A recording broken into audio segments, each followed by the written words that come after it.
지난 10월 24일 소더비 경매에 나온 그림 하나가 큰 이슈를 모았습니다. 알란 튜링의 초상화인데 경매에 그림 작품이 올라오는 것이 뭐 그리 특별한 일이냐 하시겠지만 이 그림은 사람이 그린 것이 아니라 인공지능 로봇이 그렸습니다. 에이단 멜러라는 영국 갤러리 운영자가 개발한 AI 로봇 아이다가 주인공인데요. 여성의 형태를 한 인공지능 로봇 아이다는 AI 알고리즘과 카메라, 바이오닉 팔을 사용해 이 작품을 완성했다고 하는데 여느 유명 화가가 그랬던 것처럼 이 로봇은 미국 CNN과 인터뷰도 나눴습니다. 많은 이들이 로봇이 예술을 한다고라며 의문과 함께 우려를 표하자 개발자 에이단 멜러는 과거를 돌아보면 위대한 예술가들은 모두 사회의 변화와 흐름에 공감하고 이를 예술작품을 통해 탐구해온 사람들이라며 실제 미술작품을 만드는 기계보다 더 좋은 방법이 어디 있겠느냐고 반문했습니다. 런던 소더비 경매장은 10월 31일부터 11월 7일까지 AI의 예술작품을 온라인 경매 시장에서 판매하는데 작품은 상징성을 고려해 최소 12만 달러에서 약 18만 달러, 우리 돈 약 2억 7천만 원에 낙찰될 것으로 예상됩니다. 로봇이 예술을 하고 그 결과물이 경매로 나오는 세상, 어쩐지 조금 약간 두려운 생각이 드는데요. 장기적으로 로봇과 AI가 인간의 노동력을 대신할 것이라는 예측 때문에 평가는 조금 엇갈리고 우리 실생활에서는 이미 로봇이 수술도 하고 제품도 만들고 택배를 배송하고 청소를 대신하고 고객을 응대하고 있습니다.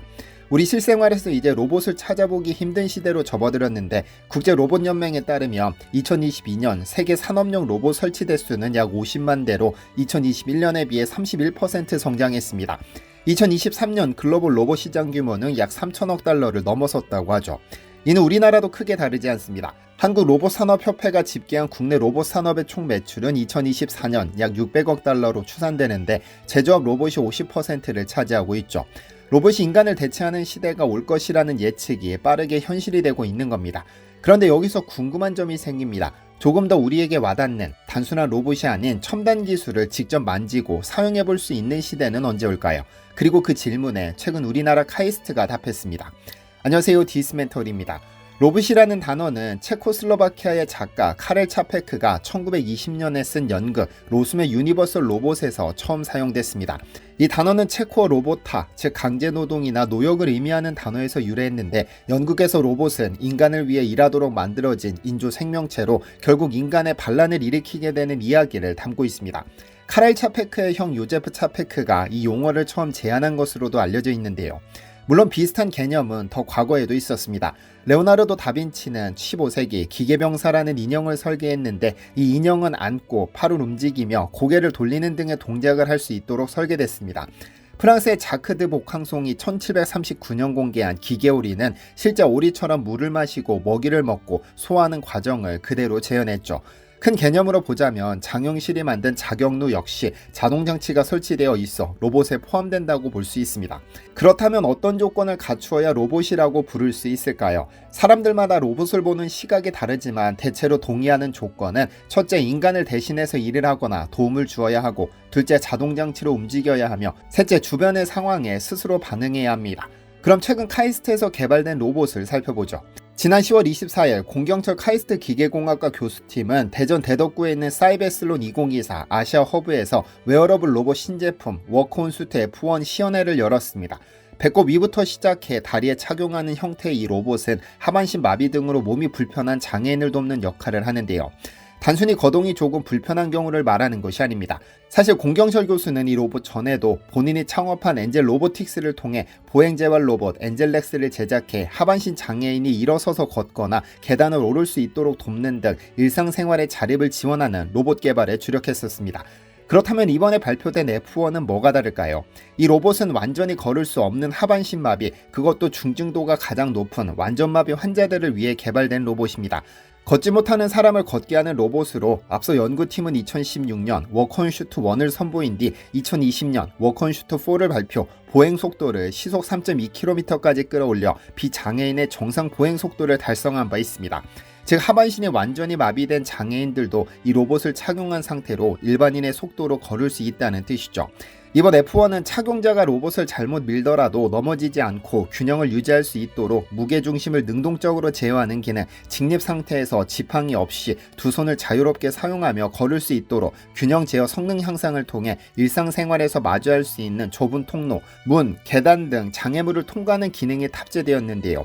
그리고 더 놀라운 점은 이 로봇의 핵심 부품인 모터와 감속기, 모터 드라이버, 메인 회로 등이 전부 국산 기술로 완성했다는 점입니다. 사실 이렇게 말하면 얼마나 대단한 기술인지 감이 잘 오지 않을 텐데 실제 행사 참석자들도 비슷한 마음이었을 겁니다.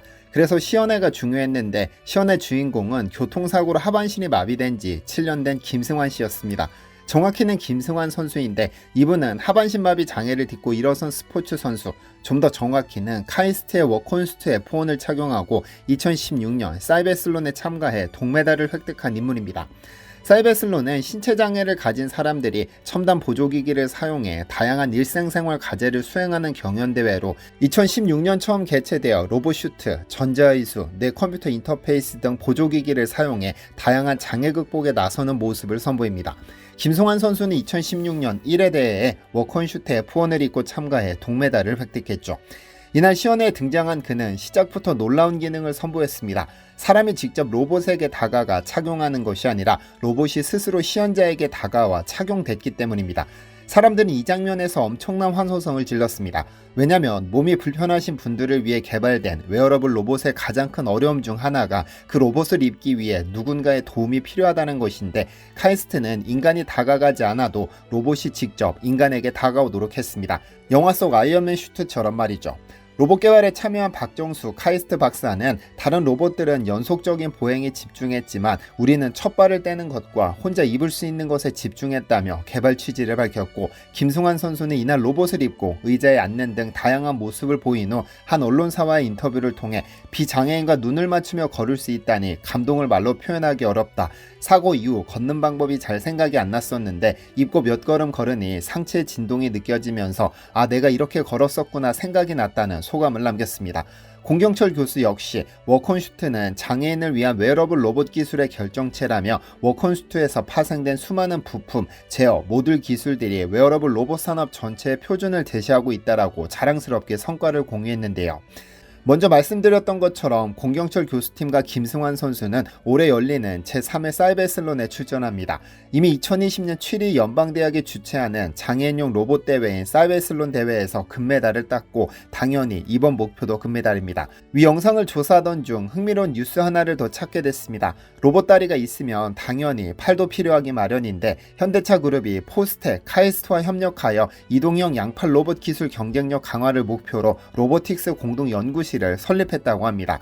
현대차 관계자는 미래 서비스 로보틱스 시장에서는 환경과 상호작용하는 이동형 양팔 로봇 기술이 핵심 역할을 담당할 것이라며 국내 최고 로봇 연구기관들이 협력하는 만큼 기술을 고도화해 다양한 서비스 로보틱스 시장을 창출하도록 노력할 예정이라고 강조했습니다. 하반신을 전혀 쓰지 못하는 사람이 로봇으로 걷는 시대가 도래했습니다. 즉 불가능을 가능케 하는 시대가 로봇과 함께 열린 것이죠. 대한민국이 다른 나라와의 경쟁에서 도태되지 않고 새로운 시대 로봇 초강대국이 되기를 진심으로 응원합니다. 시청해주셔서 감사합니다. 디시멘터리에서는 여러분의 제보를 기다립니다. 제 채널에서 다뤘으면 좋겠는 뉴스 또는 널리 알려졌으면 하는 영상은 디시멘터리 네이버.com으로 보내주시면 소중히 제작하겠습니다. 시청해주셔서 감사합니다.